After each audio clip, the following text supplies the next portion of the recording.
Hello, this is Curly 911. I'm Victoria. No matter who you are, where you are in the world, if you have curly hair, or if you know someone with curly hair, or if you just have dry frizzy hair and you want to know what to do, you are welcome here. You're standing in front of the mirror, you're about to start your day, and you want to reach for that flat iron, but you also really want to display and luxuriate in your gorgeous head of curls. Welcome to Curl Psychology. This is where society, your self-esteem, and your hair all collide. There's something that I like to call straight hair syndrome. And that is that straight hair has been the gold standard forever. As far as I can remember, magazines, films, ads, social media, all of it has really showcased straight hair. And straight hair is beautiful. But I love the fact that we're coming into a time where we can actually enjoy and celebrate curly hair. As a kid, this did not exist. All of my little straight-haired friends were so lucky, in my opinion, to be able to roll out of bed, maybe brush their hair once, and come to school. I had to go through braiding and brushing and detangling and all this stuff. And also, I didn't see anyone who looked like me in the news or in the advertisements or anywhere. What that does is it erodes our self-image. If we are told that this is the gold standard, this is the box that you have to fit in, or you don't count, then it definitely eats away at how we feel about ourselves. So how do we get around all of this? Well, perfection is overrated because messy is a little sexy. And think about it. Who stands out in your mind? Not the bland, blah, boring, but the person with character, the person with the little spice, right? That's your hair. I mean, if we're really going to break stereotypes, then we have to start right here. My story is that I have a friend, a very dear friend. We went to college together, but we kind of just missed, we were on the campus at the same time, but we didn't actually meet until years later. But when we met in person, finally, she said to me, I remember you.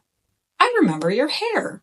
Sometimes it also takes a personal jolt to your system to sort of set you on the path of self-acceptance. For example, I was dating a really horrible person at one point, and I was straightening my hair at the time. And one day I had the flat iron out and I was putting curls in.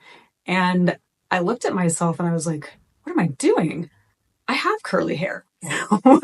Why am I spending hours putting curls into straightened hair? Anyway, I went to him and I said, I really think I'm going to go back to curly hair. And he looked at me and he said, no. And I was so deeply angry and offended that he would say that to me. I was like, how dare you? This is who I am. What is wrong with you? And from that day forward, I went back curly and I never looked back. I do use wigs. I do straighten occasionally, very occasionally, but it is not who I am anymore. This is who I am. And the minute I started that, I became freer as a person.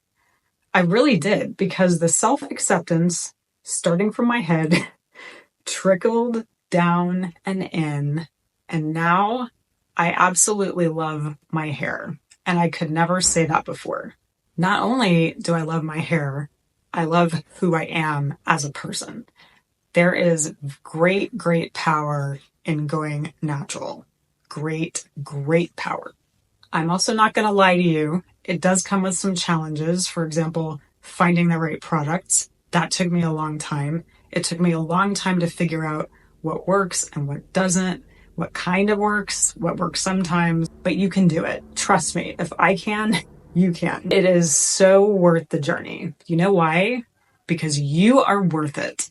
You deserve it. You deserve to feel great and comfortable in your own skin. And for that reason, I recommend going natural and letting your inner self shine. And that is curly psychology as I see it and as I have experienced it. If you have a story, I would love to hear it. If you want to know what alcohol-free conditioner I'm using right now, you can go to curly911.com. This is not sponsored. These are just until I can create my own conditioner, which I'm working on. So if you are a chemist or in the beauty industry and you're interested, also let me know in the comments. And until then, be bold, be curly, be you.